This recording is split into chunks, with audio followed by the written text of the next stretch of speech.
don't be pressured into feeling that you have to diet.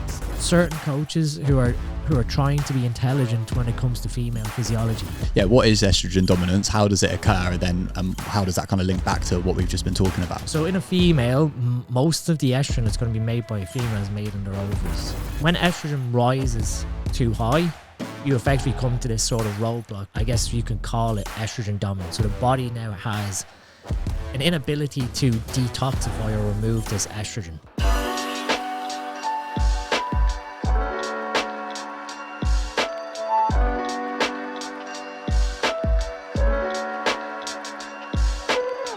Dean, I mean, firstly, I owe you a massive thank you. I've learned so much from you over the years. And obviously you're probably one of the only people in the world, a very tiny handful of people in the world that kind of bring this functional medicine alongside pharmacology into kind of the realm of also aesthetics and bodybuilding, whatever that means for the individual, right? And it was really your content that actually was one of the first peoples I was seeing that was kind of talking about a lot of female specific health issues that happen as a result of dieting. So I'm kind of coming up, young coach in the bodybuilding world, and it's just, obviously you give everyone this blanket meal plan, you treat everyone a bit like a bodybuilder, whether that's a bikini girl or a guy, and obviously that makes them healthier, right? Obviously that's good for their health.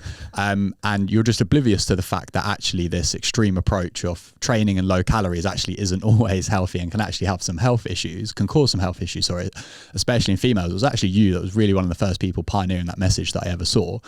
So yeah, firstly, thank you so much for what you do in your content, and thank you for being here today so we can get into that. Yeah, absolute pleasure. Yeah, like you said, I think I first entered sort of the fitness industry as a bystander. I wasn't really involved with generating income from it. It was more so the education aspect. And then over time, you started to see that there was this big gap in how people were coaching, but also they weren't able to marry aspects of functional health to coaching. So more so I became more known for male bodybuilding issues, but it was really trying to get people to think of, if someone comes to you with a problem and you're coaching them, we're always trying to think of what's the root cause. So even with female health, it's important that we have a general understanding that males and females are completely different, not in terms of even physical appearance, but in terms of their biology. There are some shared similarities, but overall, men are making testosterone as the primary driving hormone of their body, and females are the opposite, where they're making estrogen. But they both still rely on the same process of the brain interacting with a sex organ. So over the last, I'd say 4 years, we've seen a lot of content being delivered online by coaches, making online coaches aware that you can't train a female the same way that you train a male. And the same way with supplements, you can't give a male the same supplements as a female because they both have different needs, whether that is micronutrients or whether that's even supplements to balance mental health or balance internal organs.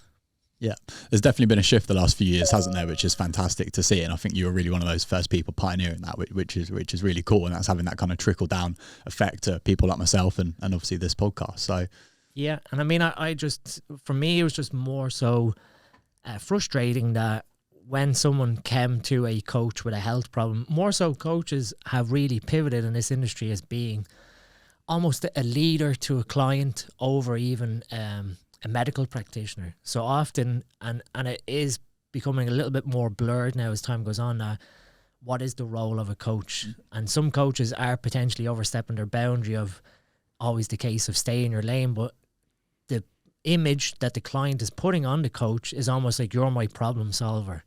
And so a lot of coaches are having to upscale to understand these, I guess, innate biological processes in order to help guide that client, whether that is advising them, oh, you should ask your GP, maybe this is the problem. And so they're able to even understand from, I guess, a psychological level, how they can steer that client to the best result that's going to deliver, again, future success for them. Yeah, no, exactly. It's great in so many ways, isn't it? But also it's definitely problematic. So yeah, there's a lot to unpack there. But I mean, let's start by just painting the picture for me, Dean, if it's okay. Like, what is kind of the current situation in terms of females dieting? Like, what is the standard approach, and what are some of the issues that occur as a result of that? Yeah, so I guess like even the opening statement, you can't really diet a female the same way as a male. They have, on one aspect, completely different biologies, but on the other hand, they have completely different psychologies. And again, that comes down to neurotransmitter balance. So a male's brain is going to predominantly be dopamine driven as a consequence of testosterone, and a female is going to be more so mellow, more, I guess, thought orientated due to the serotonin from estrogen. So you have to realize that men will probably have more intrinsic motivation to basically follow a plan, whereas a female might need to be guided a little bit more better and not as emotionally. We have to understand that potentially a male will just do as they're told, whereas a female may be more inquisitive. They may have more rational thinking over a plan. And it's important that as a coach then that you understand that you can't coach a female the same way as a male. That even boils down to training. So even, the basic biology of a female is all centered around the menstrual cycle. So at different points of the month, different hormones are going to be at play. So it's not just like with a male where they're pumping out the same level of testosterone every single day.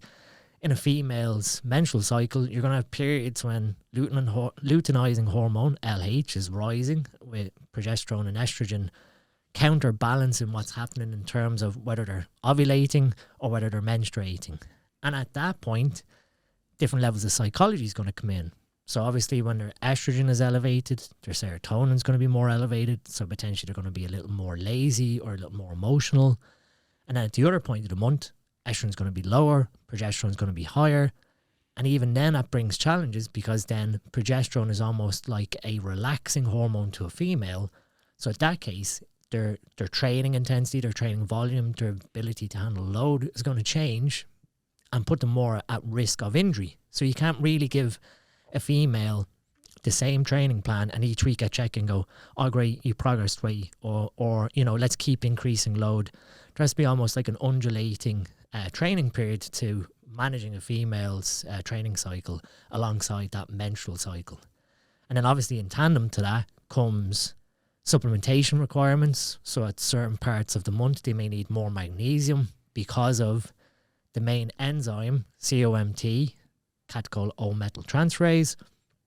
It detoxes estrogen from the body. That requires magnesium to efficiently work. So you have at points in the month when estrogen is going to be higher, that athlete or coaching client is going to require more magnesium, whether that's through supplementation like magnesium bisglycinate or magnesium threonate, or through food. Predominantly, as a coach, you should be aiming to get micronutrients into someone's diet through nutrition. But again, with a balance between caloric intake and expenditure, you may not have the available calories, as to speak, to allow that person to get a full spectrum of what they require. So that's where supplements come in and fill that gap. So magnesium would be one thing that you need to consider with a female, depending on the time of the month. And then you go to another step further and you have to look at liver detox. So our bodies are designed to detoxify all our hormones or xenoestrogens from the environment. So we have to understand that the liver is going to be almost like the roadblock in females to whether they're going to have potential estrogen dominance side effects. And so you need to make sure that the female is having good bowel movements, because quite a lot of estrogen is excreted through our bowels, and also to ensure that they're getting the correct, substrates that help the body to remove the estrogen through your urine. So it becomes a big, broad compass that navigating a female is a little more technically difficult than a male because of these intrinsic things that are happening over the course of a month. With a male, you can probably give the same program and they could ride it out for 4 weeks before you have to make any change. With a female, week to week, you have to almost analyze what variables are happening.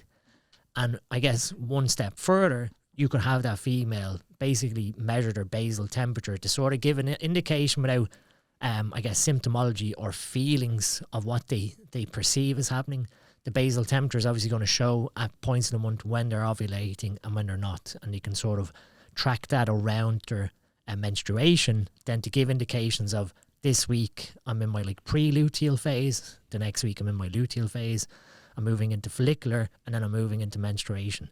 So after that, you can then design, obviously you can periodize to some extent, so you can almost forecast ahead. So it's not almost like you're trying to navigate week to week. You can have some level of forecasting to effectively anticipate changes for that female. But if it's a new client and she's female, you're going to have to navigate probably about 2 to 3 months with that client before you can understand the regularity of the cycle and what demands are required week to week based on it. That's really interesting. I actually didn't know that comps needed magnesium. So when that estrogen's surging kind of pre-ovulation, is that something you'd look to include then, magnesium supplement? So magnesium helps the enzyme function correctly, but the enzyme then needs metal donors, so like methylfolate or SAMe, S-adenosyl methionine. They are actually what give the metal donor. So metal groups are effectively a carbon with 3 hydrogens attached. And when your body attaches that to estrogen, it creates a methoxy variant. So now you have a version of estrogen that's no longer estrogen, so it's a metabolite. So COMT puts that metal group onto estradiol to transform it away from estrogen. So not only are you having to consider the magnesium requirements, you have to look at metal donors. So their folate intake. Are they getting enough green leafy vegetables? Or as a supplementation factor, they could take perhaps a activated B complex that has methylfolate. One of the misconceptions when we're sort of getting around to supplements is folic acid versus methylfolate. So folic acid is generally medically recommended. Folic acid is the synthetic form of folate. So it's slightly different in how it's chemically structured. And what happens is your body effectively has to convert folic acid to methylfolate. But the other side is that some of the enzymes that do this conversion process can be occupied with folic acid without taking any effect. So you're effectively affecting that folate cycle with folic acid to an extent.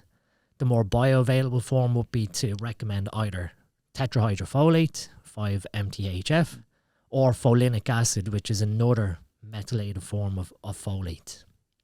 And so incorporating that into a client's plan would efficiently ensure that COMT is being supported by the magnesium and then has the required, substrate with the metal donor to deactivate the estrogen. Yeah. So if in terms of the types of symptoms we're looking for here to see if this is a problem for clients, kind of break down what estrogen dominance is, if that's okay, Dean, because it's something that obviously it's more clients than not that I'm working with now, I would say, fall into this bracket. So yeah, what is estrogen dominance? How does it occur? And then how does that kind of link back to what we've just been talking about? Yeah, so in a female, most of the estrogen that's going to be made by a female is made in their ovaries. Similarly, in males, most of the testosterone's in the testicles. So they're opposing gonad structures. So when estrogen rises too high, you effectively come to this sort of roadblock. And like we had said, it's, I guess you can call it estrogen dominance. So the body now has an inability to detoxify or remove this estrogen. And that can come from many things in terms of stagnated liver function. So the liver effectively is not able to metabolize the estrogen so that you can excrete it. Or there's a road blockage somewhere in the gut. Most of our metabolites of estrogen are going to be removed either in the feces or in the urine. So if we have this roadblock where either we're not able to transform the estrogen to its metabolite, so it no longer has an effect in the body, a biological effect, or we can't remove it efficiently through excretion, it's going to build up in the system. With estrogen dominance, you're going to see effects like potential low mood due to that serotonin influence. You're going to potentially see heavier bleeds in some people, depending on what happens when you reach that menstruation period. So obviously during menstruation, estrogen should be in a sort of normal range. So you might see a heavier bleed. And so really the other side of it then is you can see issues with GI function. So elevated estrogen can elevate histamine. So you may see that the person may have irritable bowel symptoms, whether that is constipation or diarrhea, can go in either way. Generally with elevated histamine, you're going to see rapid bowel movement because histamine stimulates peristalsis, so the gut speeds up. And so you can start to see some of the negative effects and the psychology that can play off having that estrogen dominance. So it comes back to then assessing overall diet, fiber intake. So again, fiber is going to be important for removing out these metabolites. And also the sort of macronutrient, how you're effectively feeding that person. So again, we all know the effects of having low fat diets. You're going to really affect bowel function and bowel excretion. So really important that we're not missing out on I guess monounsaturated and polyunsaturated fats like our omega-3s to again help towards hormonal health, but also help with bowel function as well. Yeah, that's why I think you hear this a lot, don't you, with these symptoms kind of being around ovulation and pre-menses. You kind of see women will say, okay, my mood's worse, I've got more, I get more bloating, I've got more issues on the toilet. Yeah, absolutely. And I mean, it then, having that understanding of that biology as even a coach, then you can obviously effectively coach and I guess come to a level with that client that there is a level of empathy, then being able to understand, to have solutions in place to actually guide that client that actually those symptoms that you're having aren't normal, that there are strategies that need to be put in place to effectively normalize that system. And that, most clients, aside from weight loss or physical improvements, the aspect of lifestyle change is huge in females. I'm very appreciative then towards if a coach can fix that problem versus I'm going to make you lose 10 pounds, but in the process you're still going to have really bad periods. As a coach, you've done your job from a physique perspective, but you haven't improved the quality of that client's life. And as a coach, I think it's important to have both aspects. We're able to coach, okay, one aspect, improving daily lifestyle and environment and everything that plays into that, which is where functional medicine comes in. And then you have the aspect where you're improving as your job, physical appearance and relationships with food. So marrying the two together really encompasses, I guess, an overall holistic approach that a lot of coaches will really benefit from if they have that understanding. Yeah. I kind of see like two separate halves there. We've obviously got a few things to consider from like an intake perspective. You've mentioned different food groups like the dark leafy greens, obviously various micronutrients, types of fats. And then obviously we've got the outcome side of that equation, right? What symptoms are you experiencing, if any, and how do they correlate across the menstrual cycle?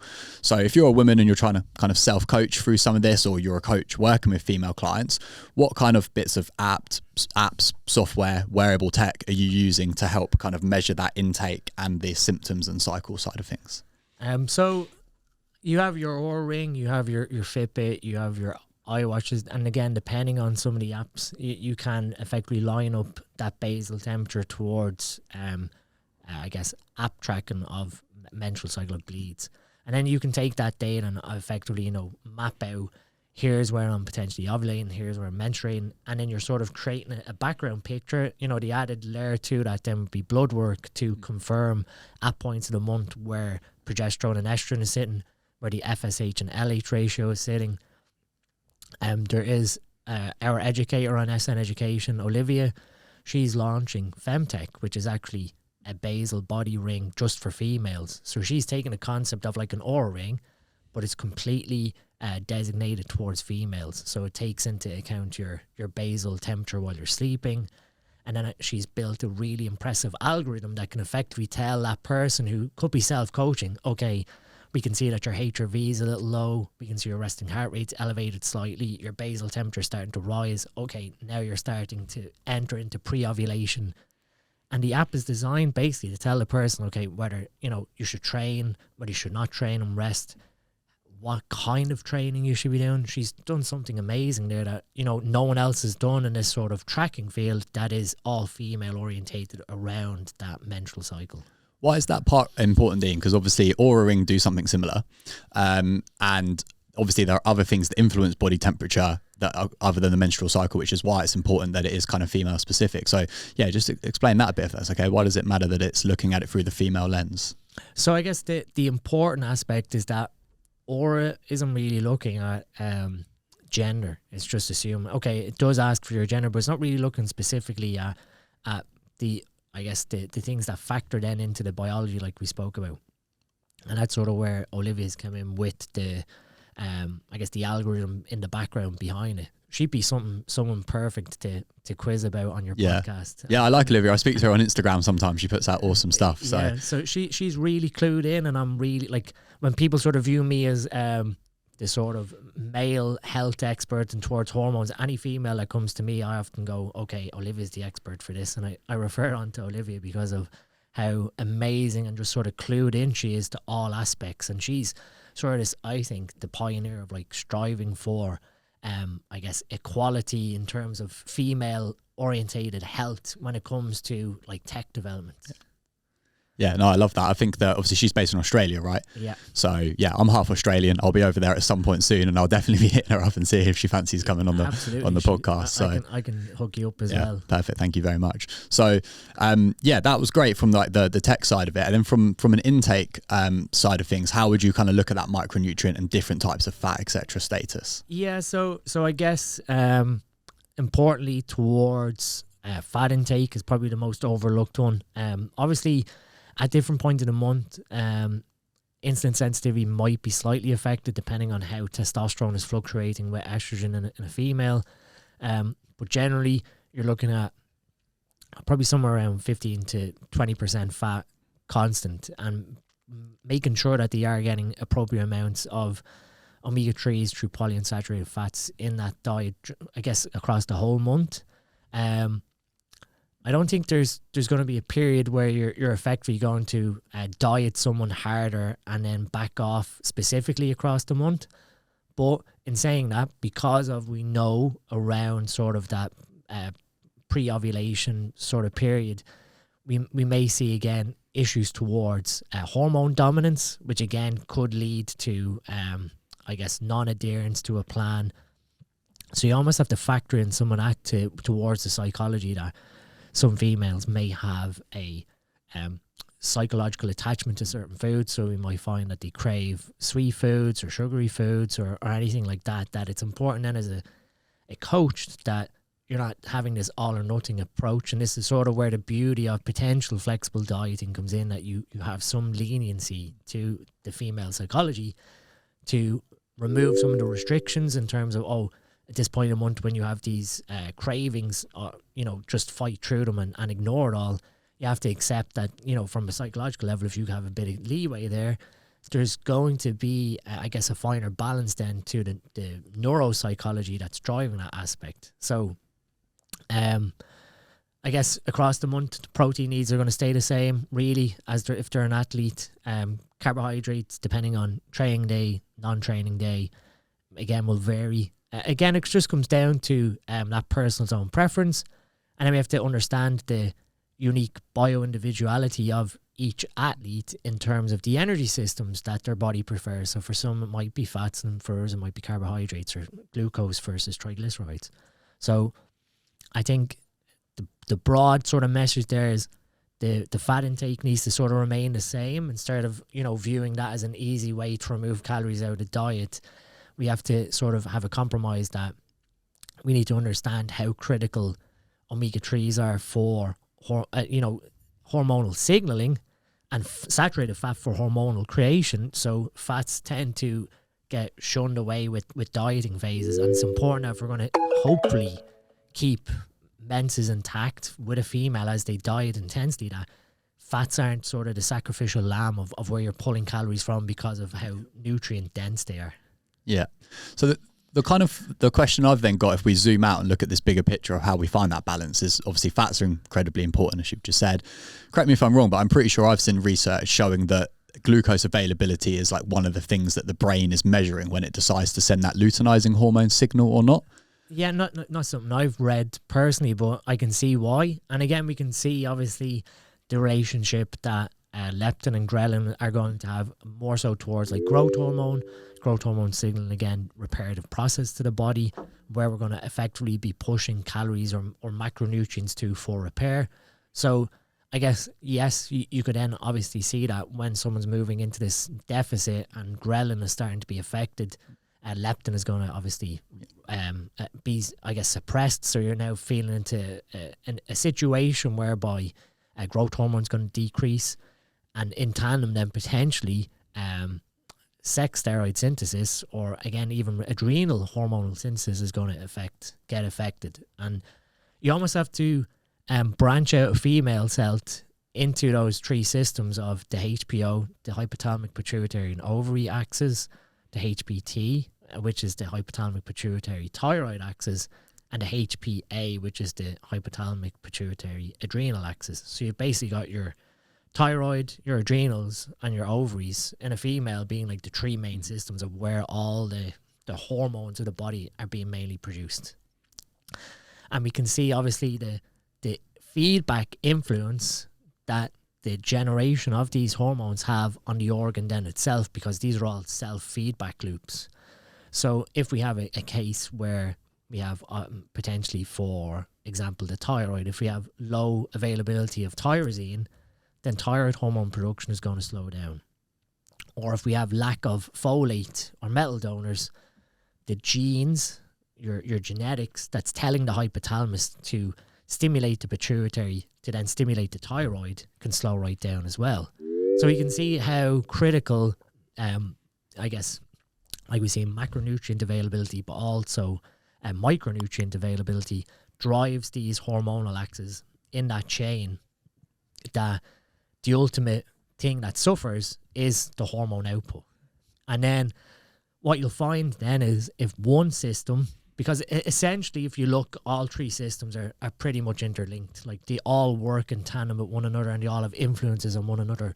They're not working separately where the HPT is making thyroid hormone regardless of what's happening in the ovaries. They're all sort of feed back into one another, even though they are separate feedback loops.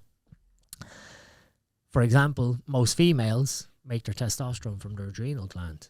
So you now have to understand that if there's issues at the ovary producing estrogen, is the adrenal going to try and compensate and then effectively try and I guess make up for the lack of estrogen, or I guess estrogen excess is your side, with the adrenal trying to control what's happening with testosterone production. So it's I guess it's one of those sides where you have to view that you have to have an understanding of the three systems and how they interlink, but then you have to then, again, like you said, take that bigger picture out where you're going to the top level and seeing how you can guide that through nutrition and supplementation. Yeah. So if we've got a female listening and she goes, every time I go into a calorie deficit, all of these issues start occurring for me, right? I get issues with with like the hormone production from the ovaries, like some menstrual cycle issues. I get some issues stemming from the adrenal glands, like I feel stressed, I'm getting the mood swings, the blood sugar dysregulation. And she's like, I just want to lose some body fat, but it just seems really hard for me because I've got all this other stuff going on. When there are so many considerations for the female here dieting, like what is kind of the answer to that? Do we diet them with less of a deficit? Do we take more frequent diet breaks so we don't have a prolonged period in a calorie deficit? Like, you've obviously coached so many females to world-class stage physiques, which means you've got them lean enough. So how do we kind of manage that? So what I've learned over time, especially through having conversations with Olivia, is sort of like, if a female isn't in a position to diet, there has to be an acceptance there when you are onboarding that person, that they need to be aware that if their body's not in a prime position to diet, then they're not entering into a dieting phase. That's the first and foremost consideration. On the other side then, like you said, you have to have sort of an understanding that there is going to come a point where we may have thyroid hormone, I guess, down regulation, where we're seeing decreases in thyroid hormone output and metabolic adaptation. We all sort of throw that thing around where the longer you diet, the harder it is to lose body fat. In females, it tends to be more documented more so than males, that we do see a potential slowdown in metabolism, where potentially you're going to need more of a deficit or more activity to generate that overall energy deficit.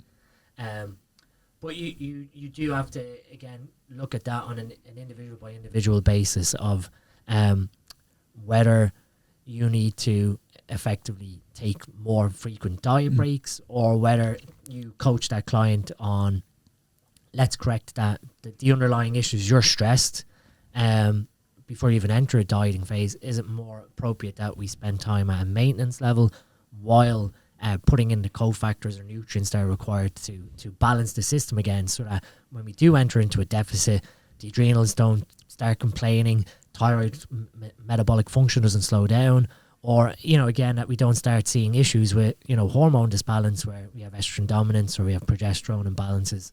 So it's a lot more difficult than a male. Like I said, we can give a male a plan And you can effectively write that plan out for 4 to 5 weeks before you start to see imbalances. And it's very rare with a male that you're going to see metabolic resistance towards, they're doing everything right, and there's that sort of underlying element of, yes, it comes down to like CECO, calories in, calories out, but there is nuances to the underlying hormonal construction and how that is affecting overall hormone metabolic health. So it becomes a little more technical with females, and like you said, without even going down the rabbit hole of like performance enhancing drugs, you're effectively, whilst you have females who will do top level bodybuilding, you're then adding in another complexity of, now you're completely disbalancing the system with potentially elevated androgens if they use certain compounds.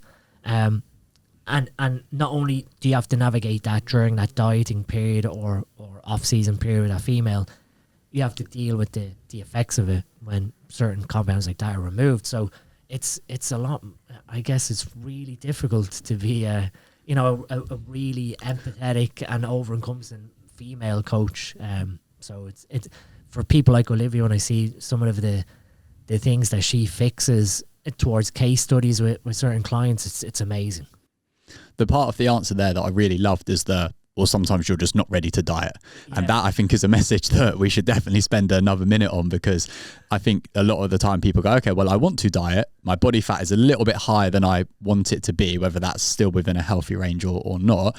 And no one's really saying that, hold on, not everyone is in a position to diet. That isn't really a message I'm hearing often. So I think it's incredibly important, and from a coaching perspective, obviously it can be absolutely game changing to the results you get with that client when you do let them enter a deficit further down the line. So what would you say is kind of the checklist that you're looking for, Dean, in terms of reasons that a client shouldn't go into a deficit? What are like the red flags? And then like what markers, if anything, can we kind of measure in terms of going, okay, cool, you're good to now enter a deficit? Like, what does that health first phase kind of look like? So I guess at a top level, something simple that could be measured towards a measure of internal stress would probably be fasting blood glucose. So if someone comes to you and their fasting blood glucose is above 5, there's potential issues towards insulin sensitivity. Now, insulin sensitivity, very sort of bashed word in the fitness industry. You've lost insulin sensitivity, or this supplement increases insulin sensitivity. In a female, loss of insulin sensitivity could be caused by a lot of things, but generally it's, for most people as well, would be an increase in adipose tissues. So now all of a sudden you've got issues where the glucose that your body's trying to dispose of is not being as effective at being shuttled into, for example, your body has 2 cells that's going to shuttle nutrients into. It's either going to go into a muscle cell or it's going to go into adipose. It has 2 choices. For it to enter into muscle cells, there has to be obviously a cascade of insulin making the cell more receptive, and then the glucose transporters on the surface of the cell taking that glucose and bringing it inside. That can be affected if you have effectively elevated levels of body fat, which has caused potential an inflammatory response in the body. So it's almost like, again, inflammation being a buzzword. You have to have an understanding that certain aspects to a person's physique when they first come to you could be driving a low level of chronic inflammation. And that inflammation, again, could come from underlying stress, where the adrenal is making too much cortisol, and looking at what we talked about earlier, they're not making enough growth hormone. So now you have a system whereby they're not to get into like the heavy science, but you make a hormone that effectively pushes either glucose or fats into fat cells. You have a lipase enzyme. And when your cortisol is elevated, you're pushing all these nutrients into fat cells, because effectively the shuttling aspect of glucose into muscle cells is sort of overridden, and your body's just trying to get rid of this excess energy any way it can. So if someone comes to you, you're really going to look at, again, that fasting blood glucose, blood pressure. We're looking at really basic biometric data here to begin, before you start even delving into blood work or food relationships or macro tracking. That gives you like a top-down view of how stressed that person's system is, without even, simple blood glucose monitor probably costs you about £15 on Amazon. Same with a blood pressure monitor. You pick one up for about £20-25. That gives you an insight, obviously, how stressed that person is, if any. And then you can start billing in the case of, okay, well, for example, if their blood glucose is over 5, well, then we're not going to progress. If this is someone who is looking to build muscle per se, you're trying to coach them that there's a loss of insulin sensitivity now starting to occur, that it makes no sense to increase calories in this setting. The other side, obviously, with someone who's trying to enter into the diet phase, if blood glucose is elevated, you have to almost come to an understanding of what's driving the root cause of that elevation of blood glucose. If it's, again, excess adipose tissue, then potentially, entering into dieting phase may help correct that imbalance. So yeah, it's sort of like you can use those simple feedback mechanisms, or I guess biometric data before you start ordering, like inflammation markers and a hormone, like LH, FSH, and estradiol. But it is important, again, and that you might get I guess negative feedback from the female client when they sort of come to you with a goal of, oh, I want to lose 15 pounds, and the system isn't ready to handle a deficit, that you almost have to approach it in an empathetic way to get them to understand that, well, maybe let's spend the first 8 weeks of working together, first and foremost assessing what is your maintenance level of calories, so we have a good understanding of where we're going here. But also, let's get sleep hygiene correct. Let's get micronutrient deficiencies in order. So you are setting up that client then for the routines and structures, which again is a big part of psychology with effective weight loss, so that you're not getting them a quick result whereby when they eventually leave you, which tends to happen with all coaching, that you have effectively helped educate them. So you've spent time educating, start building your base, then taking them into a deficit, achieving the physical result, and then that client's happy. They've built the systems, the structures, the habits that effectively allows them to continue on after coaching, either being able to navigate through a deficit, or maybe a new maintenance level at that new lean physique, or have the understanding of being able to understand keeping the structures in place towards lifestyle, their sleep, the micronutrients and all that. Yeah, fantastic. I love that you said the fasted blood sugar and the blood pressure. They're two markers that I use with my clients. I found in particular, as you kind of touched on right at the start, Dean, with females sometimes being a bit more like inquisitive and wanting to know why they're doing certain things.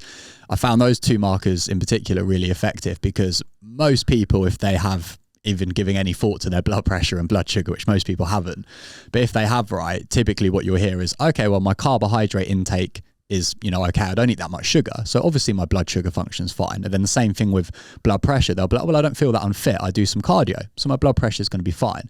Because they obviously don't understand what you've just explained there, this whole metabolic syndrome, how stress physiology influences these markers. So I've personally found those markers so useful to actually get clients bought into this concept that actually everything in your body is also connected, and this is how stress influences these health markers. It's not necessarily just your carb intake and your cardio. Yeah, absolutely. And that's, that's the foundation or the development now of that sort of functional coach.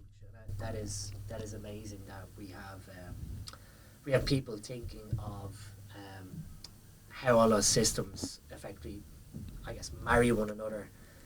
And it's not about, I guess, as a coach, getting hundreds of clients, making them all super lean, getting the pictures, posting the results up.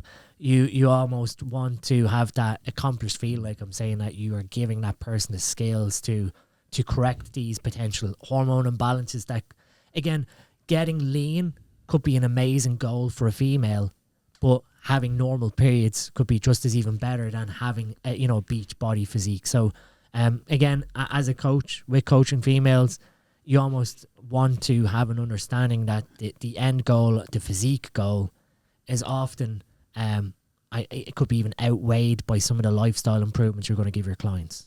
Yeah, and I think a lot of the time for clients, it just comes down to hearing that that's actually possible.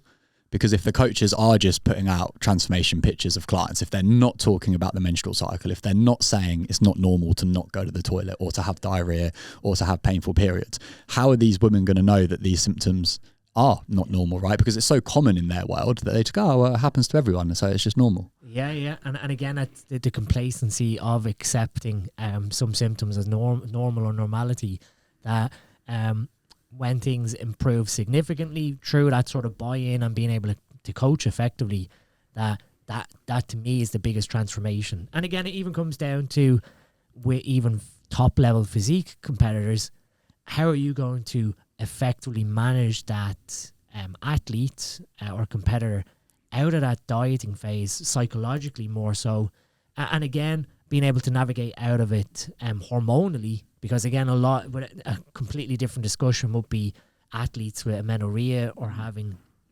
an ovulatory cycles.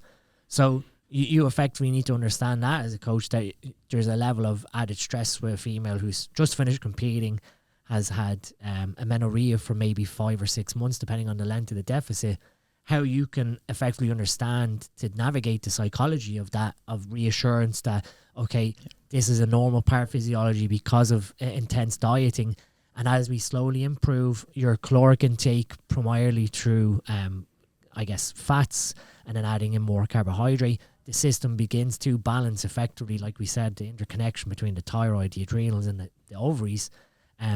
Understanding that there's a huge level of stress placed on the body with intense bodybuilding physique development, not more so like your gen pop, but for coaching female competitors, that you have the knowledge then to understand that this whole I guess thought in the past of doing slow reverse dieting can't be done with females. Yes, you have to be intelligent that the system is going to fight back, that if you put in a ton of calories, it's going to be leading more towards storage because of the, I guess, metabolic inflexibility that's developed. But you have to understand that, you can't just add in like, we're going to add in an extra 5 grams of carbohydrates because you finished competing. You almost want to now go, okay, we've digged into this deep hole. We need to crawl out as quick as possible to get you back to that normal physiology. And I guess like a whole other conversation is not even with a normal gen pop female being ready to diet, female competitors literally finishing a competition and then looking at when their next competition is, or a female's finished competing, they've gone through this rebound or health phase, if you even want to call that, where they've regained their menstrual function, and now they're looking at another competition, and it's sort of like, well, where do you define an acceptable break between regaining this very important biological function to going back into something again that's going to technically shut it back down? And it's almost like the same story with like a male who's using certain compounds that shuts down their natural fertility and then coming off and going back on. You have the same compass there with a female. Where's the acceptable time between even dieting phases? And the answer to that is probably longer than most of them take. Yeah, absolutely. And I mean, because my background's pharmacology, it sort of horrified me a little bit in the last couple of years, whereby we have certain coaches who are trying to be intelligent when it comes to female physiology. And obviously, when a female reaches like the depths of a severe deficit, like I said, most of the testosterone is made in the adrenal gland. One of the first things that's going to drop in a female is testosterone output. Now, females may not appreciate, but testosterone is very important towards recovery, towards their strength, but also towards their libido. And so if testosterone production falls out, that again can lead to issues with estrogen production within the ovaries. So now you're sort of feeding into this amenorrheic cycle.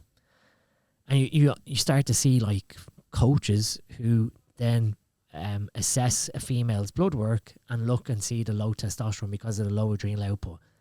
And, horrifically, like, coach or advise on testosterone use in females, like female competitors. This is not even a conversation for general population, but you have people are basically advising, let's put this really androgenic compound into a female because your testosterone's low. And that sort of is going to be part of your rebound health phase. We're going to put in a bit more testosterone because it's low because of the dieting phase to speed up this recovery part after the diet. And it's just lunacy.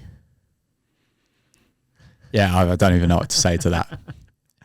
Yeah, it's scary. And it shows such a lack of understanding then towards female physiology and that this low testosterone level. And again, this can be for even general population. If you are experiencing low testosterone as a general population female listening, understand that most of your testosterone production is from your adrenals.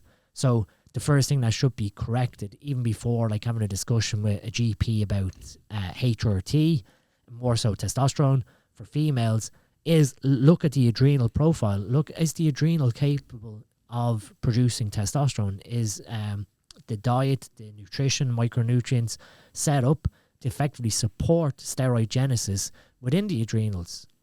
And again, that goes back to fat intake, and it goes back to stress, and it goes back to cortisol production, and it goes back to hydration.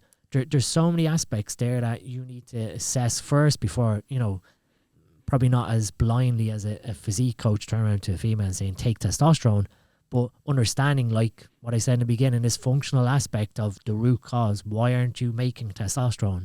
It's because your adrenal's not capable. And why is that? And you start building the puzzle out rather than, okay, well, we have a drug that matches this low testosterone symptom. Let's just give the drug instead of fixing the problem. Yeah, no, 100%. I think that's a message that definitely more people need to hear. Dean, you've done an absolutely incredible job there of kind of painting this picture of why we need to coach females differently and the systems of problems that occur as a result of not.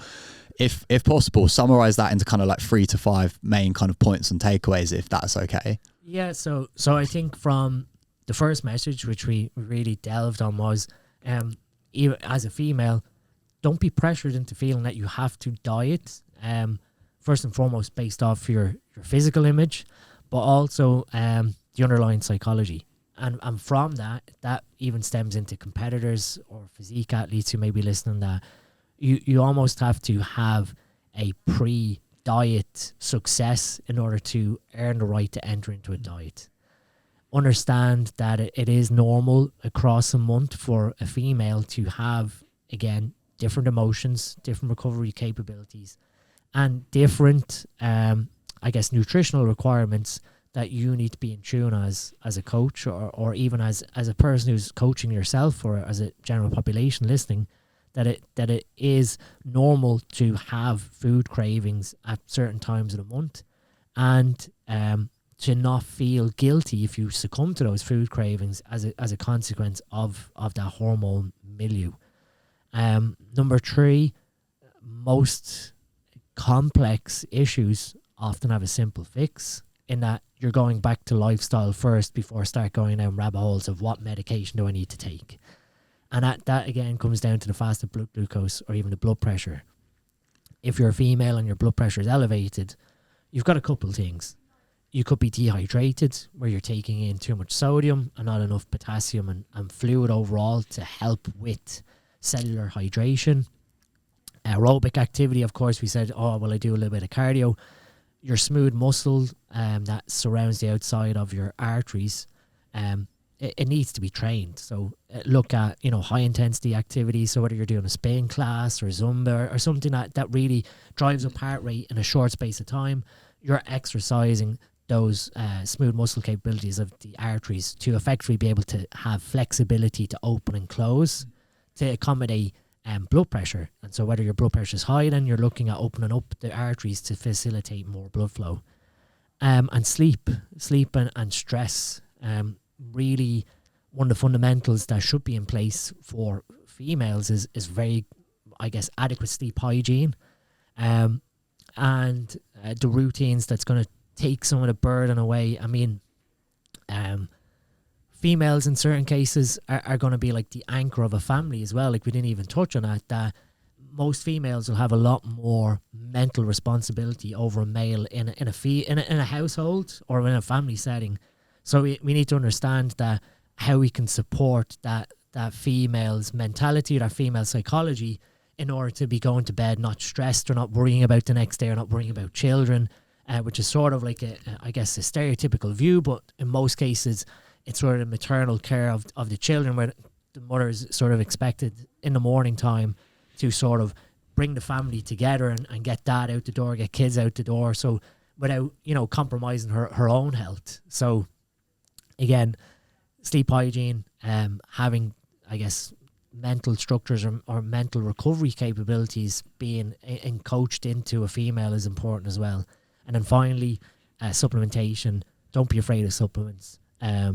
I guess that was sort of where me with supplement needs. I loved how well supplements can be matched to conditions because of the root cause. So again, estrogen dominance, CMT is not working properly because you're lacking magnesium. Simple fix. Put more magnesium in by food, or if you don't eat a ton of spinach or anything like that, we've got a supplement where you're getting 150 milligrams of magnesium in quite easily with 2 capsules. So you've got either a big plate of spinach or you've got your 2 capsules. You make the decision on what sort of fits your lifestyle. So yeah, so those would be sort of 4 or 5 main ones overall from what we spoke today. Yeah, that's such an important message, and thank you so much, Dean. I've learned several things there myself, so selfishly that was great, and I know a lot of people are going to really benefit listening to that. You've built an absolutely world-class brand from a supplement standpoint, but also the education platform. So tell people a little bit more about that and where they can find out more about yourself. Absolutely. So the brand is Supplement Needs. So our website is www.supplementneeds.co.uk. If you go to the website, you can save 10% with my code Dr. Dean. And then, like you said, we have an education platform that is now 2 years old, where we have, I guess you could call educational experts like myself and Olivia, who are delivering content in sort of their specialized fields. And really, like we've sort of covered today, to try and upscale either clients or coaches towards these aspects of like 3D thinking, of root cause problem solving, and then delivering sort of world-class results. So the website is SN Education, www.sneducation.co.uk, and it's split out into 2 tiers, tier 2 and tier 3. Both of them sort of cover the same content. Tier 3 leads more into blood work, where tier 2, you've got sort of, like I said, the 6 or 7 educators there covering everything. So yeah, fantastic. It's a great platform. It's great value. tier 2 is cheap, really cheap for the amount of content on there, and that level of content as well. So yeah, we're coming up now on 300 videos at $7.99 a month, and it's cancel any time, which is important that people, if they can't afford a budget, or if they want to drop in and out, like I said, between the 7 of us, we try and release about 10 to 14 videos a month consistently. And it's not sort of like me sitting in front of a camera for 5 minutes. It's like no, they're detailed. dedicated lectures, which some people sort of tell me that, oh, you're gone off the message. But what I sort of want there is that third level approach where you are getting upskilled instead of me just talking in front of a camera for 5 minutes. We'll go into some studies, we'll give references, and that lets you go off and then question yourself. Okay, yeah, that's a reference there. I'm going to look into that to learn more. So yeah. No, I love the platform. I've done a good amount of my studying on there, so I like that they're slightly longer form, and yeah, it's great value, an absolute no-brainer for anyone listening, whether you're trying to self-coach or you're a coach. So yeah, check that out, everyone. Dean, thank you so much for joining me today, mate. I really, really appreciate your time. That was a fantastic episode. And thanks for inviting me on, Leo. It's a pleasure.